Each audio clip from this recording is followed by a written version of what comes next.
Uloni weche nitie mathoth ahinya. In ruodh goro kendo ng'ini jagoro en ng'ama kano mwandu mathoth ahinya mag riwruok motelo negi.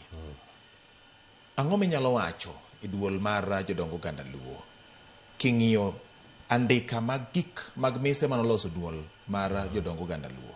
Ang'o gini manitie mise mane maduong' mochungo nikech aluongo ni un osuri mar tado maumo oganda kendo nyiso oganda ni kae kamunyo bed ni wachokore to kowuok mae dhot to ma dirisha to mae rangach to mae tok pacho Nyakrundu to mae gima winjo bed ni watimo kaka oganda.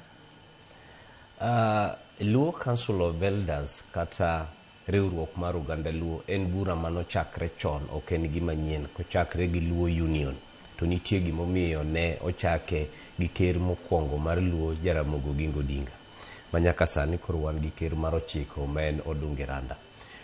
Weche osebedo mang'eny kendo kalure kod chike, en bura man gi chikege kendo en bura man gi jotende kendo en bura ma nitie gimonego bed notimo. Ang'o geri monego bed ni Luo Council of Elders kata riwruok mar oganda Luo timo?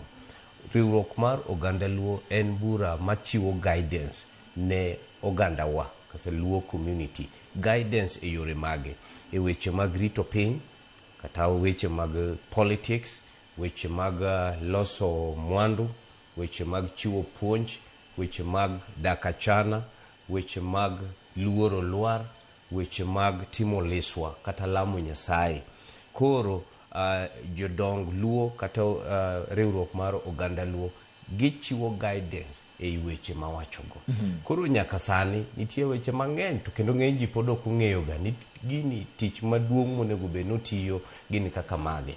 Koro koso ng'eyo no omiyo oganda wa osebedo ka balo ka ok ging'e ni gini nyalo bedo ka chiwo kony maduong' kabisa.